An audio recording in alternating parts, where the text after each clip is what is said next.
Hello everyone and welcome back to more Seduce Me to the Demon War. We are back because in the last episode we just started Matthew's route this time. We're at the fourth guy, so we're doing Matthew's route and we are in the second episode of that. So what happened in the last episode is basically, just getting up to the point where, they all dropped in to the abyssal plains, and then what exactly happened? So Faye mentioned when Matthew hugged us and we reunited with Matthew. Faye pulled him away from us, saying that he has the aura of the demon lord, and it's not in the way that he's his son. So there's that concerning matter. But anyways, that's pushed aside. We didn't really touch on that afterwards. So we departed for the night. What happened? What was the? Okay, so I don't know. We just had some small talk with Matthew about the whole room and also the time difference and what happened after she disappeared and how they found her. And then afterwards, they went to sleep that night. Hannah had a nightmare again. Obviously, she found herself trapped in a dark cell again. Surprise, surprise. So she's trapped in a cell again, and then she has a collar around her, and then there was an imp that was being a dick to her, but then afterwards Matthew showed up, killed the imp because the imp was being a dick to us, and then he was like, I told you not to hurt her, but you did, and now you're dead. So Matthew is psychotic Matthew in her dream again, like the first time she had the bad dream. So he's basically telling her all these things, oh yeah, I'm ruling the abyssal plane now.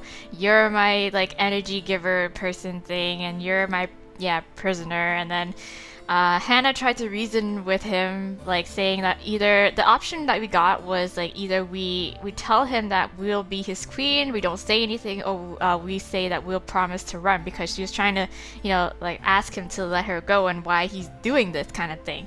So I chose the option of asking him to let us go, but obviously he's like, how do I know you won't run away from me, kind of thing, and promises are empty, because the imp promised me that he wouldn't hurt you, but look what happened to him. So yeah, that's what ended up happening. We ended up staying locked in the cell. Matthew just kind of went away because, I gotta be the ruler and the king, blah blah blah, and he's being a total asshole about it. So Hannah wakes up, jerks awake, and then startles Matthew awake as well.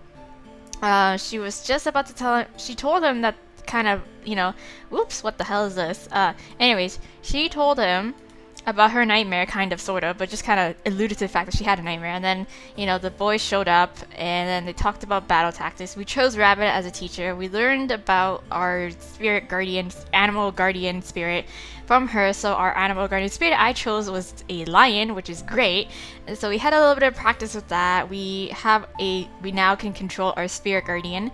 We come back that same night, and then we found Matthew there, already there, except he's kind of possessed and he's looking into the fireplace all creepy and shit.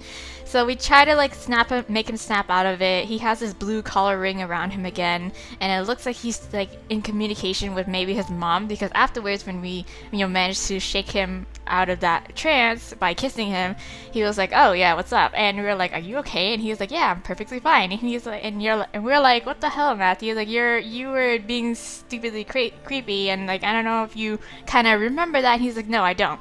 So basically, afterwards, before we can really kind of get into talking more about it, he goes into this, he has this sort of an attack or something like that. His head starts hurting and he's clutching his head, and then he collapses onto the ground, but then afterwards it goes away. And then we're like, what the hell was that? And he was like, I think I heard the voice of my mom, I can't be sure, or something like that.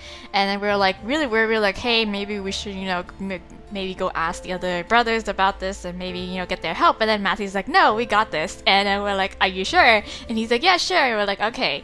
So we agreed to trust him on this one and to see where it goes. And Hannah obviously kept in mind that if anything goes If anything gets more dangerous, then she'll obviously go for the help. But for now, we're gonna trust Matthew on this. And then that night, we went to sleep. We were woken up in the middle of the night by Simon, and then we see that Diana was being a total creeper, and he's just peering into our room. So we go out and we meet Diana. She's just like, everything's okay, and we're like, what are you talking about? And she's like, well, I thought I sensed a presence trying to make contact with someone here, and I was just wondering, if you know anything about it. And we are obviously like, we kept our mouth shut about it. We're like, oh no, nothing. We're just really surprised that you would say that. And then she's like, oh, okay. So basically, afterwards, Hannah was just like, yeah, I gotta trust Matthew on this. I can't break his trust. And if anything, like, I hope Diana knows what's up, and we'll look into it more. So and then we go back to bed. That's basically it. So yeah, and then now it's the next morning. The next morning we wake up. Then let's see what other bullshit's gonna happen. The morning was unkind as I woke and yawned, feeling drowsiness still tried to consume my mind and force it back to sleep. However, I had to train today and still did Matthew. Hey, Matthew. You good? Speaking of Matthew. Bruh. I turned my head to see Matthew rubbing his eyes, waking up alongside me. However, his grumble let me know that the night was not kind to him. Yeah. Is it morning already? Yes, it is, unfortunately. I nodded and gently leaned down, kissing Matthew's forehead. That seemed to lighten his mood as a happy smile danced across his lips and he let out a happy sigh. Good morning. Good morning. I hope you weren't possessed or anything during the night. Yeah. Hee hee, good morning. Or morning, yeah, morning. What's up? I smiled as I hovered over Matthew's face, seeing his beautiful blue eyes gaze into my eyes through the blur of sleep. With a sweet, infectious smile, Matthew reached a hand up and cupped my cheek. You are so pretty. You know that? Stop it, you. I fought a blush creeping up on my face. The way he said it so casually made my heart flutter and had me forgetting about the world around us. It was like we were in our own little universe for a short moment of time. I know, isn't it great? I nuzzled his hand and giggled. I didn't want the day to roll onto us getting ready to separate and train just yet.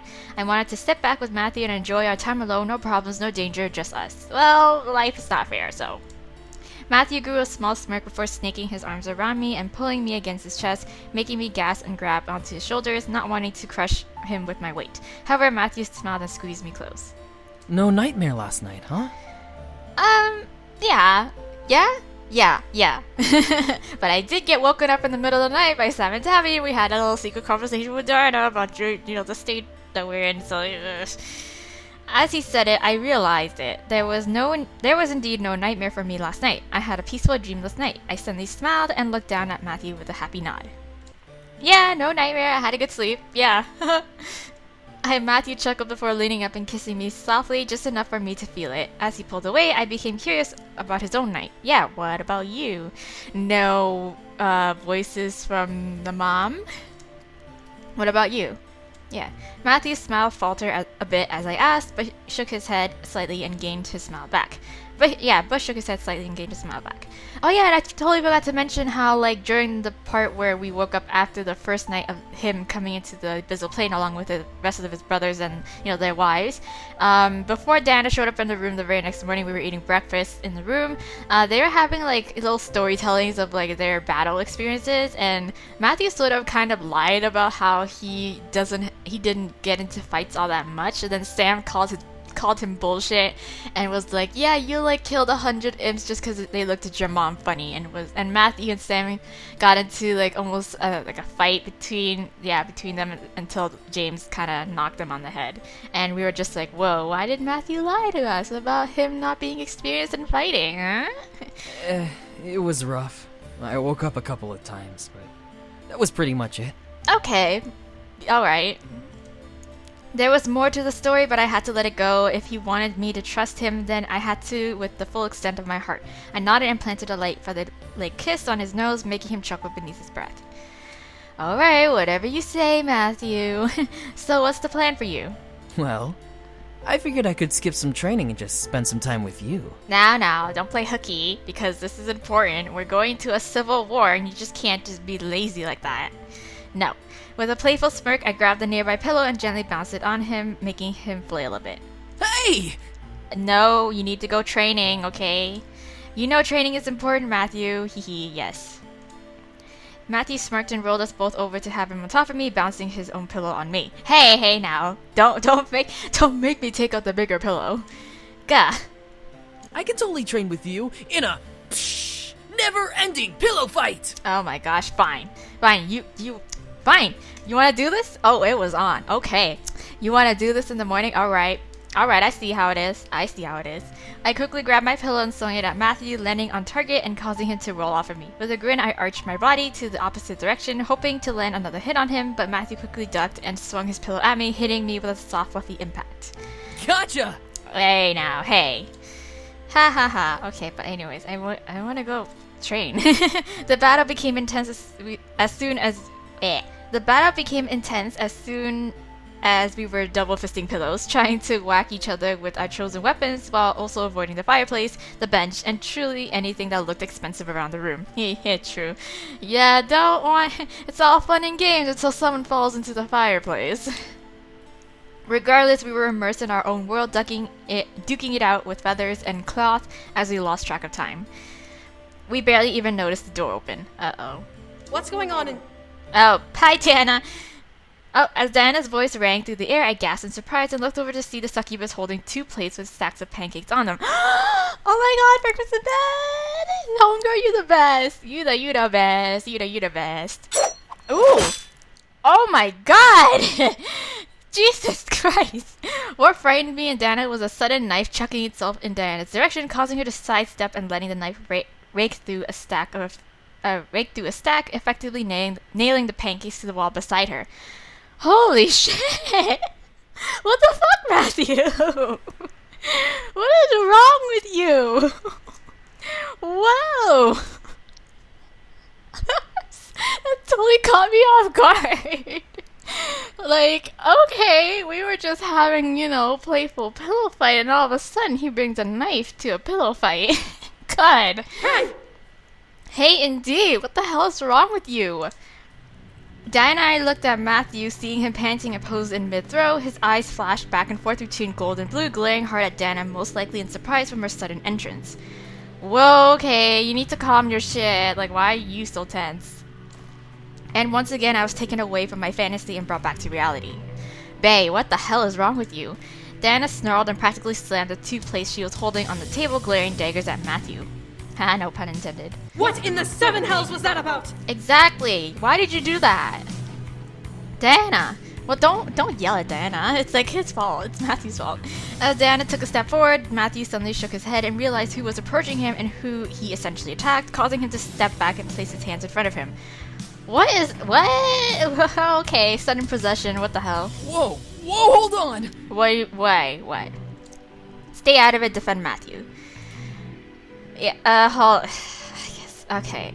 Let's hear him out first. I quickly reacted, not wanting Diana and Matthew to start fighting. Besides, Diana took us by surprise. Matthew couldn't have known. But that didn't give him a reason to fucking chuck a knife at her!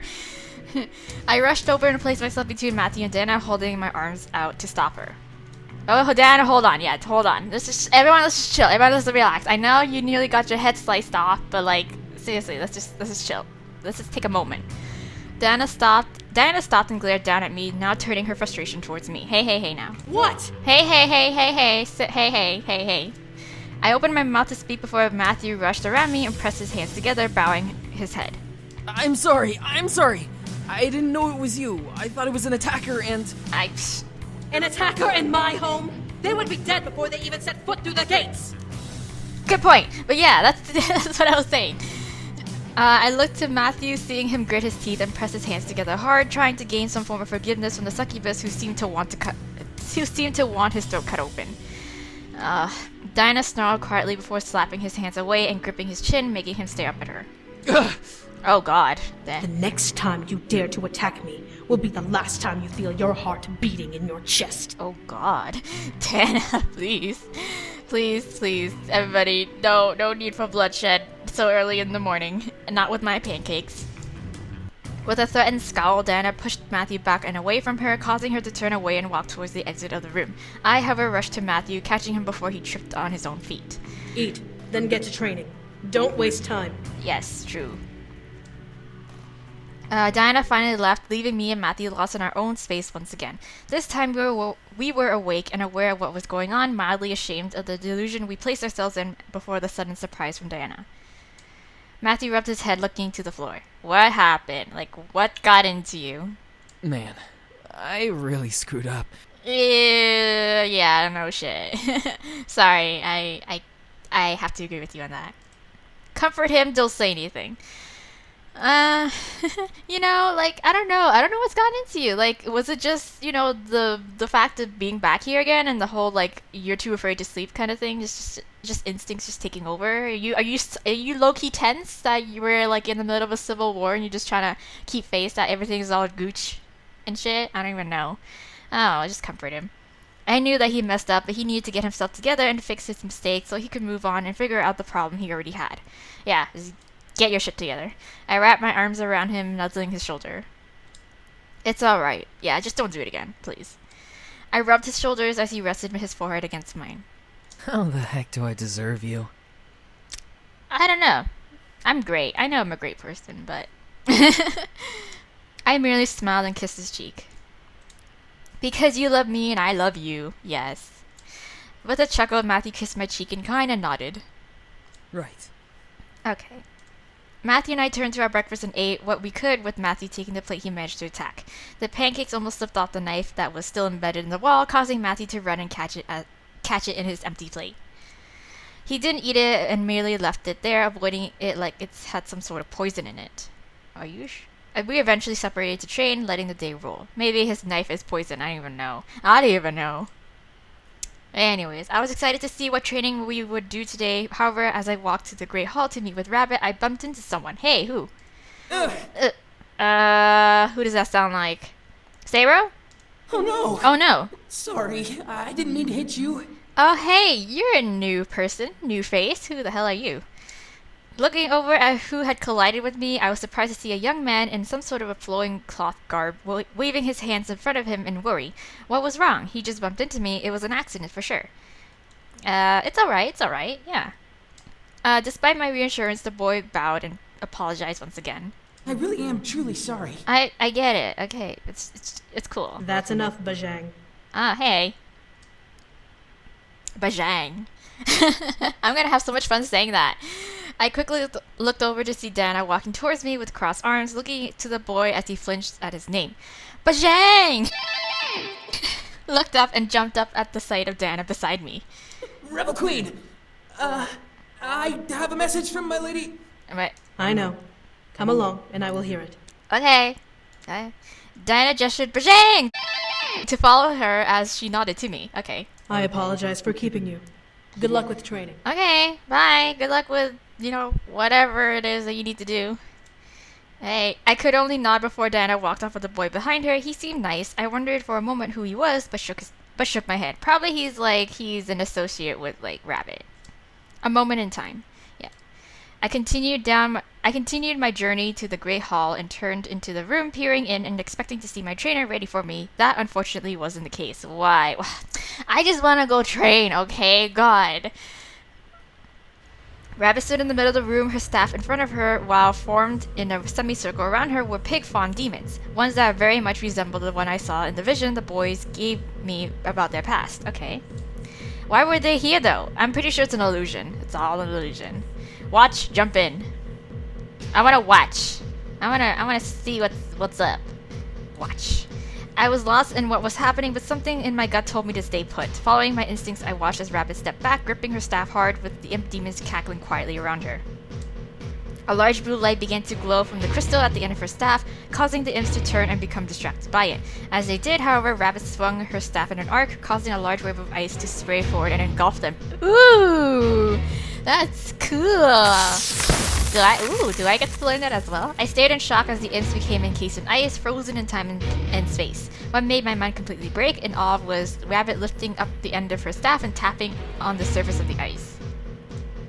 The bodies of the imps suddenly began to crack and crumble before dissolving into the ice as if they were never there. What the hell? It's all an illusion, Hannah. It's like just, holograms or some shit. Magic. I took another step in, trying to take in what had just happened. What kind of ice did Rabbit trap them in?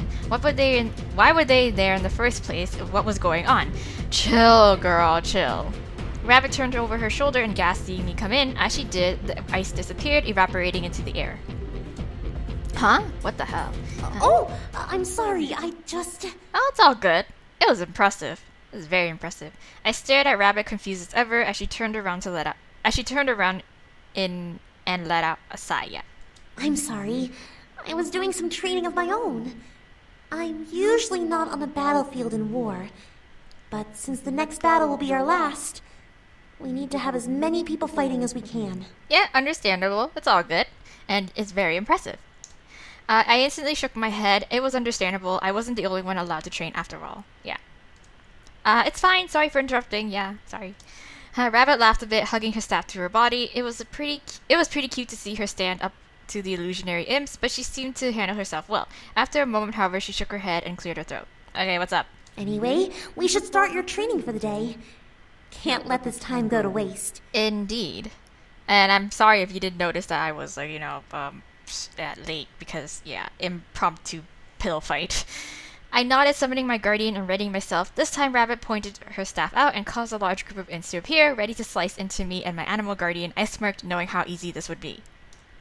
Upon my command, my guardian leapt forward and began to claw through the group, dodging their swords and spears and making sure to rip through each one as they came. As one fell and turned into mist, another would emerge to take its place. Hey, now, that's cheating. It became a practice of endurance. My animal kept fighting, but I felt myself slowly become weaker with each attack and movement. It had happened the day before, but the battles had been shorter and were divided with many breaks in between. Oh my god. Today, however, had me go through wave upon wave of imps until the afternoon, when I felt drained completely of energy. Soon, my animal guardian dispelled itself, unable to maintain its form without my energy, leaving me defenseless.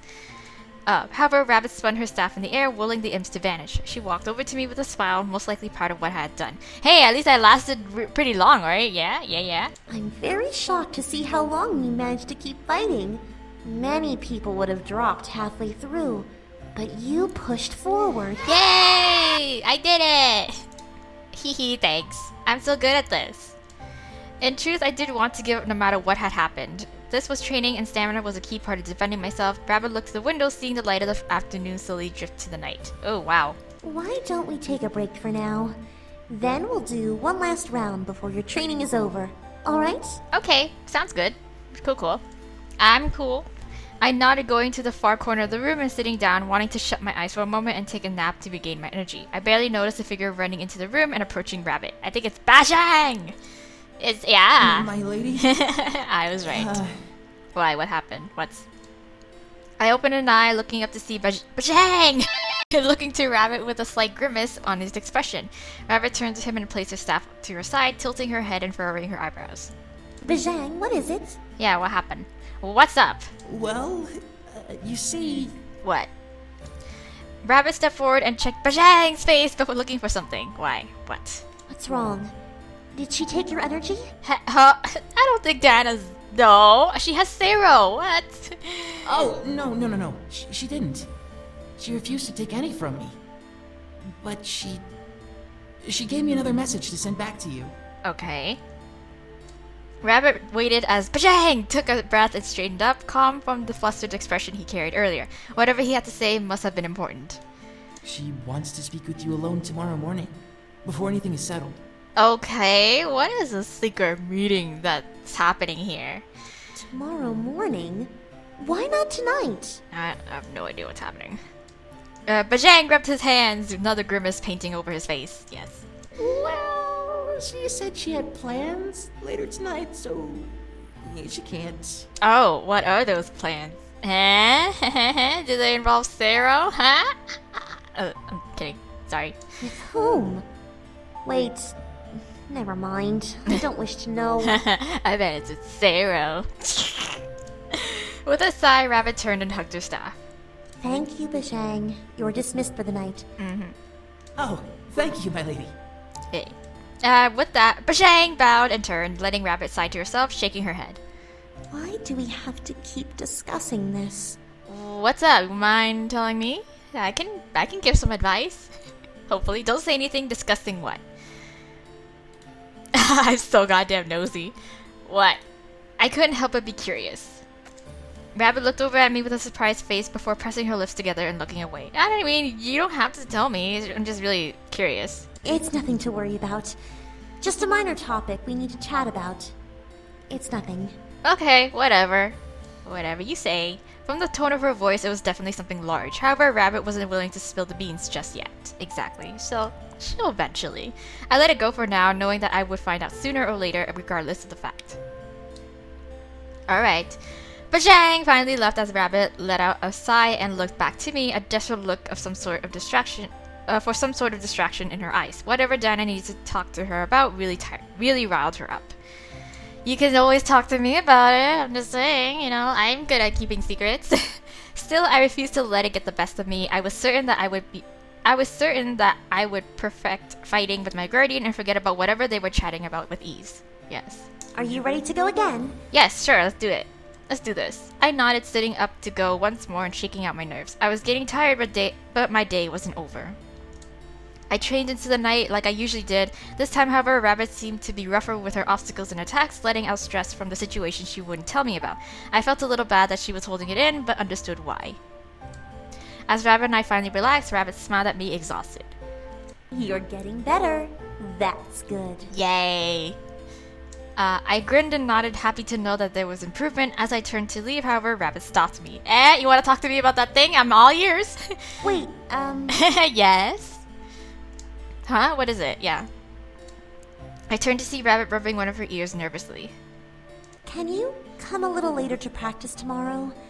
You know that Diana is coming to discuss something, and, well... Okay, it's all confidential, right. She didn't want me to overhear it. My curiosity was piqued, but I nodded regardless. Are we gonna have a choice to see if we can, like, sneak in? Maybe? Alright, I'll come by later. Yeah, later. With a smile, I left Rabbit and made my way back to my room. Okay. I slowly padded back to my room, tired from the day. I needed rest, and I needed the comfort of my bed and Matthew's arms around me. As I walked in, however, I took in a sight I did not expect to see. Is it Matthew, and is he possessed again? Or is it, like, I don't know, a Diana confronting him? Maybe, I don't even know. Let's just go. Hey! What? Oh, wow, okay. Matthew held Simon in full-body chokehold, crushing his body like a stressed ball and glaring hard into his beady red eyes. I'm gonna rip you apart! What? Matthew, what is wrong with you? Are you stressed? Just tell me. Just be real with me. Matthew, what is wrong with you? I rushed in and grabbed Matthew's hands, prying them apart and letting Simon slip from between them onto the ground. Simon let out a squeak before running out of the room. Matthew, still for some reason enraged, took a step to follow him before I slammed my hand onto his shoulder. I don't really like the little dude anyways, but he's aight. He helped me that one time, so it's neutral now. He's a little creepy and shit, and whatever. I have a hard time looking at him without, kind of getting the creeps, but whatever. He hasn't killed anyone yet. Get back here! Matthew, stop. Matthew, what? I gripped hard on Matthew's shoulder, causing him to turn to me and letting me grab his other shoulder. As I got a good look of his eyes, I gasped at the sight. He's possessed. He's something. I don't know. His eyes were full of rage and anger as he panted in place. Whatever Simon did really made him go off the edge, or something was influencing him again. Yeah. Hello. I suddenly became afraid, shaking underneath his gaze. Every fiber of my body completely began to spaz out as I became locked in his angry glare. What was happening to me? I opened my mouth to try and speak, but no sound would dare come out of my vocal cords. It was like I was too frightened to press him or stop him. As Matthew continued to pant for air and stare at me, something in his mind slowly melted, causing his eyes to slowly widen in realization at what he had done and what he was about to do to Simon. Okay. The strange hold on my body faded away as his muscles relaxed, trying to breathe and regain control of whatever had clouded his judgment. As it finally became apparent that he had returned to sanity, Matthew's eyes began to droop in sadness. What is going on with you? What's happening? What am I doing? What are you doing? I'd like to know that too. You were so adamant on, killing shit, and I don't know why. Matthew pulled away from me, placing his hands between us and stepped back, staring at me in deep regret. I tried to step forward to try and comfort him, but he raised a hand to stop me, walking slowly over to the bed and sitting down, grasping his head. Something happened to me. I don't know what. Okay, let's try to figure it out.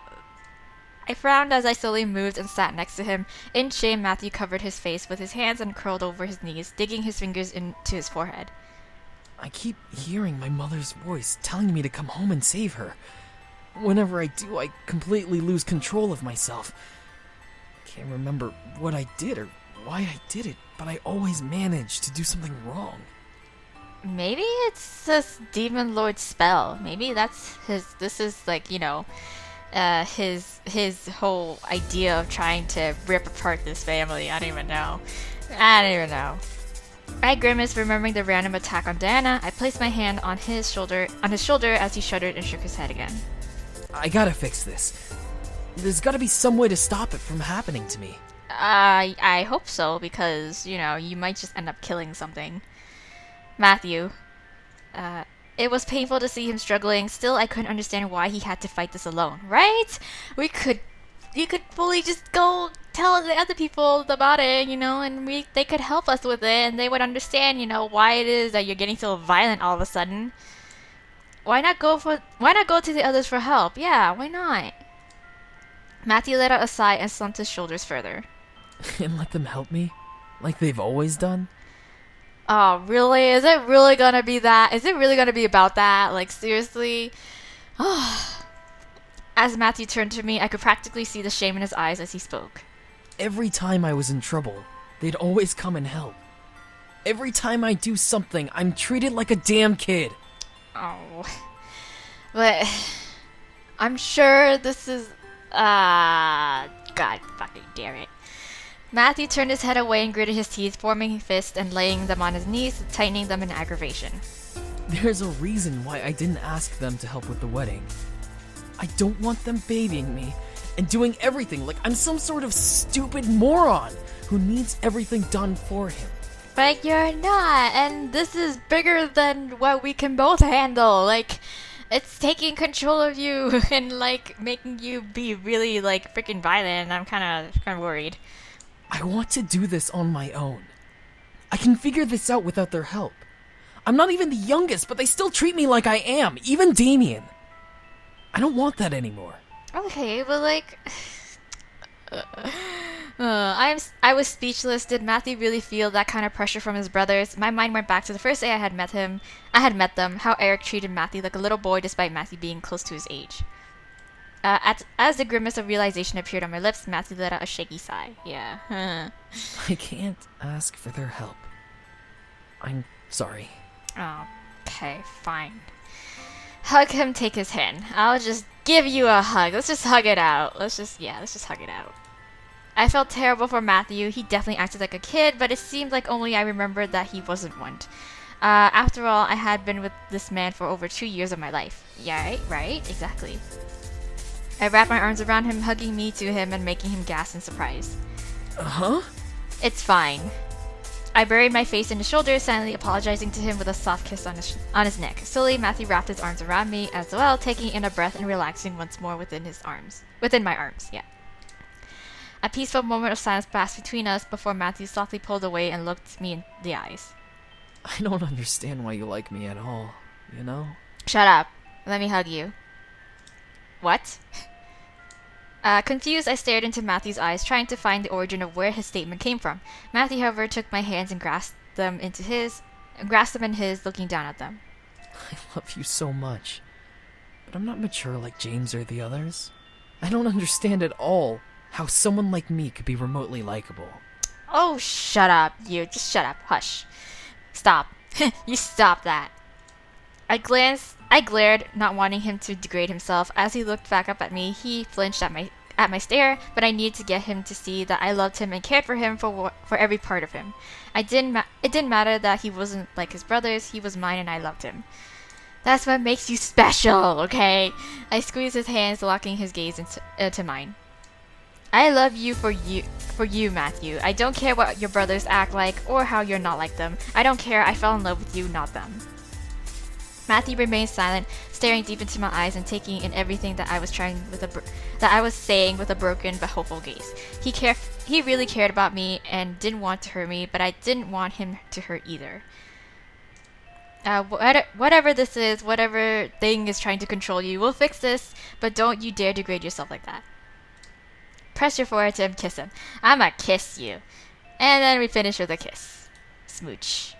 At last, I leaned forward and pressed my lips to his, locking his to mine in a loving kiss. Matthew stared wide-eyed before slowly closing his eyes and melting into the lip lock. I wanted to show him how strong and wonderful he was. I fell in love with him, not just for his childish side, but how he made me feel with every part of him. He was very much an adult, and I was locked in his arms and drowned in his kisses constantly. Okay. I was so lucky to have him as mine, and I wanted to remind him that every part of me, mind, body, and soul. And I wanted to remind him of that I'm like, oh, okay. I was gonna say, I was like, is this gonna go into sexy time? And I'm like, oh, there's the music. I slowly slid my legs over his lap, straddling his hips, and made the kiss between us deeper, relishing in the feelings that were burning between us. Matthew slowly drew his hands up to my sides and wrapped them around me, hugging me to his chest almost possessively and making me gasp against his lips. He was getting the idea, and I was happy that my message was clear enough to understand. He was mine and I was his. We would support and hold on to each other forever, and nothing would separate us. Maybe his mother, but I don't even know. My clothes were slowly stripped off of my body, Matthew taking his time and looking at every inch of my body as it became exposed. I would shyly show him, but happily allow him to indulge and ravish me as he desired if he craved it. A flash of gold passed over his eyes as he finally grasped the back of my neck and kissed me passionately. I couldn't help but moan against his lips, feeling his free hand dance around each curve of my body as his enthrallment slowly eased itself into my core, warming my soul in love and need. Okay. I couldn't stop myself from grinding against his. I couldn't stop myself from grinding against my incubus, needing him to undress himself and let us make love like I desired, like we both desired. Matthew slightly smirked against my lips before turning us over and staring at me. What? You're so beautiful. You know that? Thank you, I do. I do know that. But it's nice to hear it from you too, I guess. I felt my body warm at his words, making me distracted as Matthew began to run his hands all over my body, leaving no inch of skin unexplored and unconquered by his fingers or lips.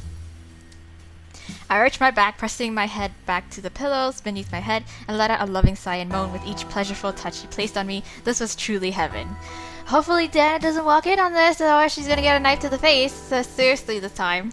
I was so lost that I barely noticed him stripping as well and hovering over me, finally allowing us to become one. As we did, the world around me became lost, and I only could see Matthew, and he could only see me. We would become lost in each other's eyes as we wrapped each other in pleasure and love, climbing through our carnal ecstasy and chanting each other's names like two prayers in sweet harmony. My hands guided themselves around Matthew's body, feeling the slight sweat layered over his skin, over his soft skin as I dragged my nails over his back. From the pleasureful hiss that erupted from him, I could tell that he enjoyed that and would pay back in kind. Okay.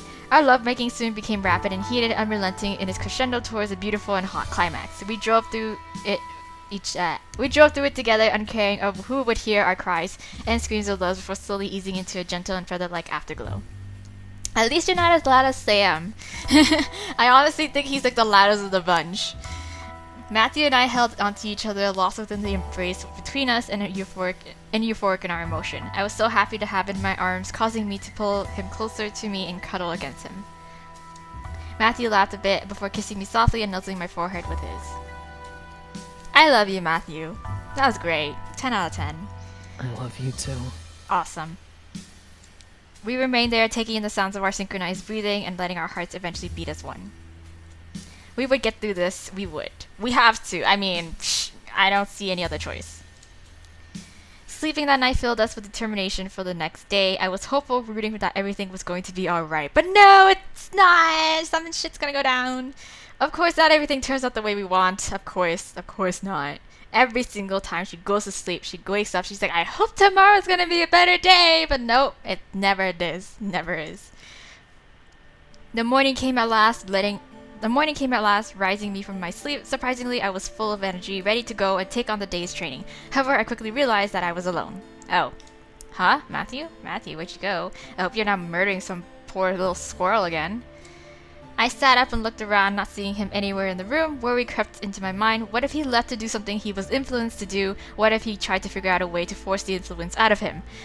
I don't know. Either way. Either one is bad. Oh! I gripped my bedsheet to remove it from my body when I looked up to see the door swing open, revealing Matthew holding 2 plates of food for me. Aww, you breakfast in bed again. Good morning! Good morning. Oh my god, you scared the bejesus out of me. I became dumbstruck. Matthew? What was up with him and why was he up so early? He wasn't exactly an early bird. Yeah. Matthew grinned as he walked over and presented a plate of delicious looking fruit, eggs, bacon, toast, and pancakes I had ever seen. Wow. My mouth went agape at the mere sight and smell, and I slowly took it from Matthew's hands. Where did you get this? Matthew, when did you make this? Yeah. This morning, duh! When else would I have been able to make it? Okay, but like, you usually don't get up early in the morning. Okay, I looked up at him. He seemed very happy and cheerful despite everything that happened the night before. Did he manage to drive out the influence? Nah, girl, this ain't that easy. I mean, like, sex is great, but like, it's not that great to like cure cancer. No, just kidding. As I noticed the dark circles under his eyes, I could tell that the night had become somewhat of a struggle, so maybe that was indeed the case. Oh, so you're lying to me straight up, and then, you know, you're saying, yeah, I slept peacefully, I slept so good, I woke up early in the morning to make breakfast, but nah, it's just because you didn't sleep at all that you decided to just get up and make breakfast. Still, something in my gut pressed me to be cautious. Something wasn't entirely right about the situation, even though Matthew seemed happy. Even though Matthew being happy made me happy too. I slowly began to dig in, savoring every delicious bite and almost forgetting my worries about it. Okay, wow, this is amazing. Alright. Matthew let out a happy sigh and nodded. Awesome. Well, I'm gonna go to training now. Okay, don't break a leg, or don't break anyone's leg. I suddenly shook my head, trying to take in what he had just said. He was going to training now. I looked at him as he began to turn around, holding out an arm for him. Whoa, hold on there. Yeah, hold on. Bye! Hey, what's it? Hey, okay, despite my protest, Matthew left the room, practically skipping out of it. What the hell? Okay. Something was definitely wrong. That's not right. Something's not right. I lowered my plate and stood, racing towards the door, but was stopped by Dana, who was about to step in. Do I even have clothes on right now? Wow. Oh, I'm sorry. Oh, yeah. Dana looked me up and down before looking at the plate of food I had left on my bed and looking at the plates of food she had in her hand, obviously meant for me and Matthew. Oh, aww, she was gonna bring up breakfast again anyways, even though she nearly got a knife to the head. Oh. When did you... Ask him. I shook my head. Dana didn't know Matthew was making food. Dana didn't know Matthew was making me food. I became more and more worried. Uh-oh. Dana stepped in and placed her place on the nearby table, crossing her arms in concern. All right. Do you now wish to tell me what is going on? Yes, I wanted to tell you from the moment I saw you and you asked me the first time, but shit. I naturally bit my lip. I couldn't tell her, but something about this warning me that whatever was influencing Matthew could have gotten worse. I began to internally panic, but I kept a look of calm on my face. Matthew just made me breakfast, that's all. Really? When was this? I have no idea. I grimaced, looking away. Apparently this morning, yeah. Dana shook her head and pressed her fingers into her temples, slowly exhaling an irritated sigh. That boy is seriously concerning me now. You're telling me, girl. Girl, samey. Girl, listen. Girl, what do we do? Girl. Don't call him a boy. Say nothing. Okay. But just don't call him that. I didn't mean to explode, but after hearing Matthew's worries the night before, I couldn't help but naturally defend him. Dana stared wide-eyed at me, most likely wondering where my sudden outburst came from. Even though I had vocally challenged her, Dana let out a sigh and crossed her arms. Regardless, I'll have people watch over him. If he does anything out of the ordinary, I will be the first to know. Of course. Dana gave me a hard stare for a moment before turning and leaving the room. I became torn. Matthew didn't want help, but it seemed like he very much needed it. What if this was all something I was overreacting from? What if he was hiding something vitally important? I'm pretty sure he's hiding shit, okay? He's totally hiding shit. After he totally made us be like, oh, you have to trust me on this. Like, you can't tell anyone about this, but he ain't telling us shit. I gripped my head and shook it. God damn it, fucking Matthew. Stop it, calm down. That's right, I had to calm down first. This wasn't going to be easy, but the truth would come out one way or another. And if it's gonna be fucking ugly, that's it. I ate my food and prepared for the day, praying that I would not hear of Matthew killing someone. Or, yeah. This is pray. God needs to give me strength right now. I arrived at the Grand Hall expecting to see Rabbit waiting for me. However, I didn't expect Dana to be there, locking in a heated argument with her. Right, we totally forgot about the fact that we should have come later to go training, but nah, too much shit's going on. We totally forgot about it. I quickly hugged the wall, wondering what was going on before I peeked into the room. Hey, at least it saves me the trouble of, having to choose between, my morals of either, eavesdropping or, being truthful and honest. Rabbit, what you are asking is impossible. What is he asking? Impossible? How is liberating my kind impossible? Oh, okay. What's this? I know you wish to change the caste system, and I do as well, but it cannot be done overnight. Can you understand the consequences of such a sudden change? Like what? What? What does it matter? We are days away from taking control of this world, and what we demand will become ultimate law. The world will listen and obey every word we say, every word you say. Okay. You You overestimate the power we would have, Rabbit. And you never know. We might not even win this war, You know what I'm saying? Like, I don't want to count my chickens before they hatch, kind of thing. I felt frozen. What was happening? I thought Dana was with Rabbit and wanting change. Why would she hesitate? Rabbit was fighting for a just cause. The arguing continued. Okay. No, I am not overestimating our power. I know exactly what we should be able to accomplish. You are just too afraid to go through with it. Oh God, what is... Afraid? Of course I'm afraid. Do you know what a sudden change in the system would do to everyone? What it would do to your kind? We would be free. You would be slaughtered! As Diana's voice suddenly boomed, the air began to quake from it. I stared as Diana's form suddenly became covered with black and purple flame, glowing gold eyes peering toward the suddenly fearful Rabbit. Not everyone will be as kind as I am. Not everyone will unlock the chains of your people's limbs just because I demand it. What you demand will sign the death wish of every animal demon on this godforsaken plane. Oh, okay, yeah. I think I read somewhere, I've seen somewhere, or heard somewhere, long time ago, I can't remember, is that animal demons are like the lowest class and they're treated more like slaves. Okay. Okay. You know what happened in the human world when the slaves of that world demanded their freedom? Millions were slaughtered, and they are still not equal to other humans. Why not learn that lesson? Oh my gosh.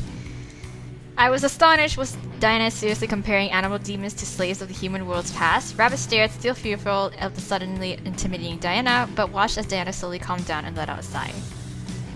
I know that what I ask is beyond horrid, but you need to understand. A ruler can rule, but the people beneath them have voices and hands of their own, strong enough to disobey and do as they desire. True. Power of the mass. I may demand the immediate liberation of your kind, but they may see liberation as a call to slaughter, out of desperation to keep what they believe is theirs.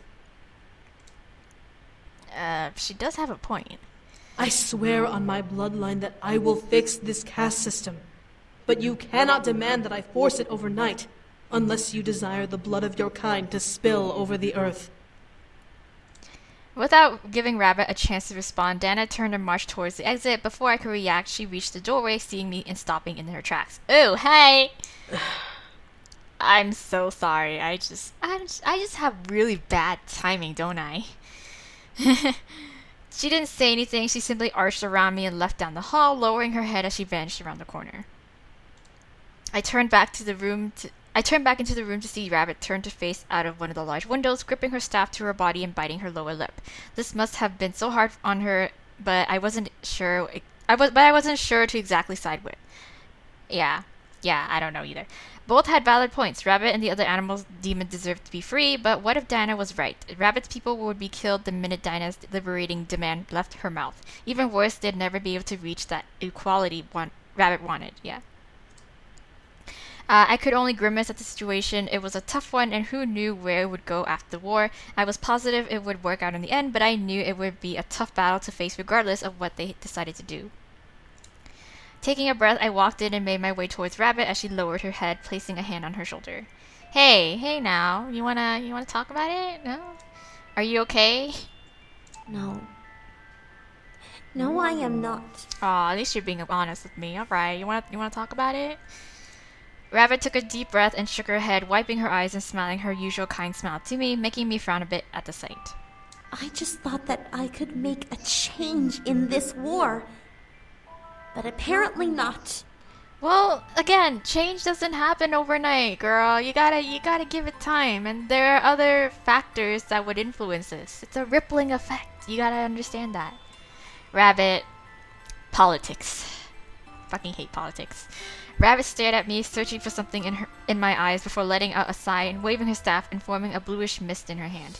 As it finally disappeared, it revealed something I didn't expect to see. What? Oh. In Rabbit's hand was a black and red iron collar broken around the tag and on the back. That wasn't what sent a wave of shock down my spine, however. What? Around the inner border were metal spikes dulled from rust and time, but I could tell that at one point they had been sharp enough to pierce the wearer's neck. Oh, yeah. Not the kind of collar I want to wear, or ever wear, or shit, man. Why do you keep this? What is this? Rabbit placed it on the windowsill with a sigh, staring intensely at it in remembrance. That was my breeding collar. Oh. Breeding collar. I stared wide-eyed at Rabbit, understanding or at least putting together what that could have meant. She was a slave for breeding? Shit, girl. Whoa, that's fucked up. As I stared, Rabbit let out a sad chuckle and shook her head. I was born into a large family of animal demons. Rabbits like myself. However, we weren't born to have normal lives. We were bred to become slaves and servants to people like Diana. I figured. Oh, shit. I couldn't believe it. Did Diana own her at one point? It was horrid to think about it, but Rabbit continued. I was given just enough to live and survive by my parents until I became an adult. Then I was taken to a breeding brothel with a handful of my brothers and sisters. They said that my magic was desirable to pass to offspring. Oh. As part of the membership, they welded this onto my neck, hoping to keep me from being disobedient. I instinctively rubbed my neck, disgusted at the story despite knowing that she was going to be okay in the end. Oh my god, which is so funny. I mean, it's kind of like coincidence, and I didn't mean it in a way where, like, I chose Rabbit, and then we're doing Matthew's route, in which Hannah always has that reoccurring nightmare and dream where she has that collar around her neck. What the actual fuck? Of course, when they found out that I was still a virgin, they decided to instead use me to stimulate their clients and male slaves. Oh, god. Okay. Rabbit ran her hand along her mask that covered her mouth, shutting her eyes and tracing lines over her cheeks and down to her chin. Oh my god, this is fucked up. The day they cut open my mouth was the day Diana rescued me from captivity. I didn't think I was going to survive, let alone have my face become normal ever again. But Diana did everything she could to heal my wounds and reverse what my keepers did to me. Oh. At that moment, Rabbit slipped 2 fingers into her mask and lowered it, revealing 2 scars that traveled from each edge of her lips across her cheeks, with like a wide smile and 2 more scars down her jaw like a puppet's mouth. What the? Why? But why would they act? But what? I don't get it. Why would? But why would they need to do that? I covered my mouth, unable to form any words, but unable to stop the gas that erupted from my throat at the sight. Rabbit quickly covered her mouth with her mask again and looked out the window in longing. I was brought back here with all of the slaves Diana had freed and was given care. I saw a deep compassion in Diana. She cared about people below her status and wanted everyone to be equal and free. So I joined the rebellion and eventually became a leader alongside her. Yeah, good for you. Oh, Man, slowly Rabbit's eyes began to turn from warm and longing to cold and angered. At least that's what I thought. This is like two sides to a coin kind of thing. Like I understand where Dan is coming from, and now I understand where Rabbit's coming from. But like again, it's hard. It's hard to have that mutual agreement. What do you mean? Rabbit looked to me and gripped her staff in a white-knuckle grip, gritting her teeth before speaking and answering my question. As soon as this war is over, Diana will take over and become queen of this world, unifying everyone under her banner. However, with that kind of power, she can change the way my people are treated. I know, that's why I came in and I heard all that. But she refuses to use her power to do so. She doesn't understand what we have gone through, what my people have had to endure for eons. We are bred to be slaves, servants, war fodder, and we have no say in the matter. Okay. We deserve our freedom. We deserve to be free. We should not be forced to wait for her to come around to it. I know, but again, change doesn't happen overnight though. Rabbit was very passionate about her desire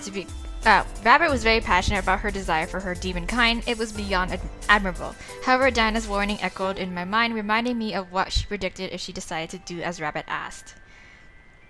Hey, maybe this is foreshadowing. Maybe when we do the whole coup d'etat thing and then we end up poisoning Diana and then Rabbit would take over and she would do exactly what it is that she wanted to do. Maybe the whole thing that Diana warned her about would actually come true and that's how she fuck up. Maybe. Ooh, maybe. It was a difficult decision to be in. I understand Rabbit perfectly, but I also became fearful of Diana's prediction. The demon world was a very different playing field than the human world, so I expected demons to be more ruthless about their traditions. Yeah. It was horrid to think about, but the situation revolved around both ends of the risk spectrum. It was right, but it could be deadly, yeah.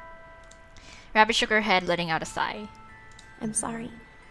I shouldn't be telling you this. It was a private matter, and... No, it's okay. You can just get it off your chest, and, I'm here for you.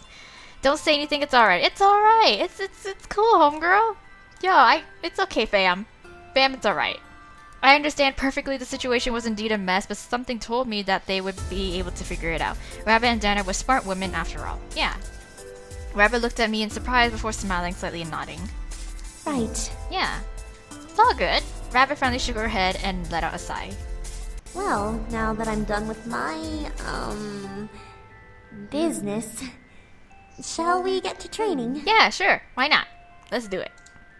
With a nod from me, we spent the day forgetting about what had happened and focused on working on my stamina and power with my animal guardian. It became easier to direct and even became intelligent enough to defend me if something tried to sneak up behind me. Ooh, cool.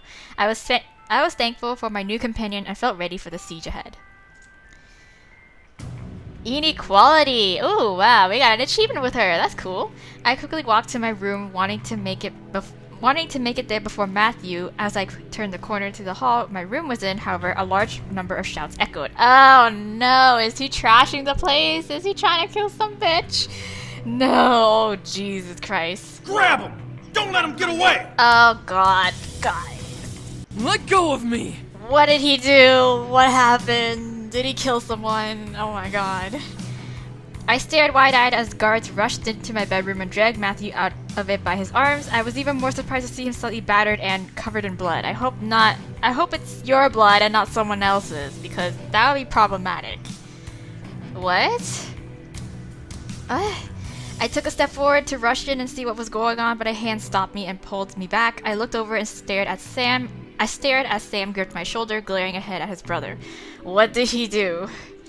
Sam, what's going on? Yeah, what's... Matthew did something really fucking stupid. Did he kill somebody? Ripping Sam's hand away Ripping Sam's hand from my shoulder, I turned around and glared, almost snarling in anger. What do you mean? What did he do? Yeah, what did he do? Sam looked at me, unfazed by my anger, and walked forward ahead of me, following the group of soldiers and Matthew down the hall. I did the same, now desperate to know what was going on. Okay, what's going on? What's happening? As we arrived at the Great Hall, Matthew was tossed into the center of the room where Rabbit had constructed a large magic circle. As Matthew fell to his hands and knees on it, the circle activated and formed a large barrier around him. Whoa, is this like little mini prison here? Little mini prison, magic prison here?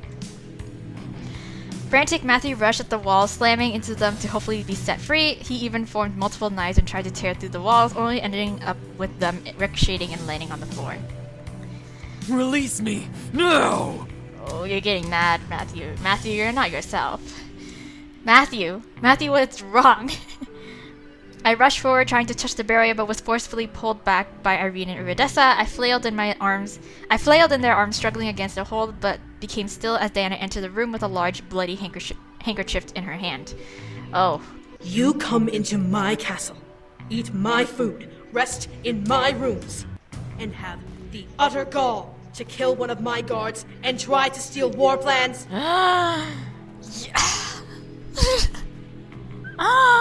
Oh my god, no. Shit. No, it couldn't have been.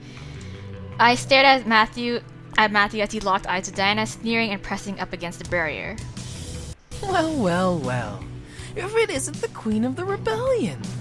I gotta tell you, you look like crap after all these years. Wow, Matthew. Yeah, Matthew, you're definitely not yourself. Something's possessing him. What the hell?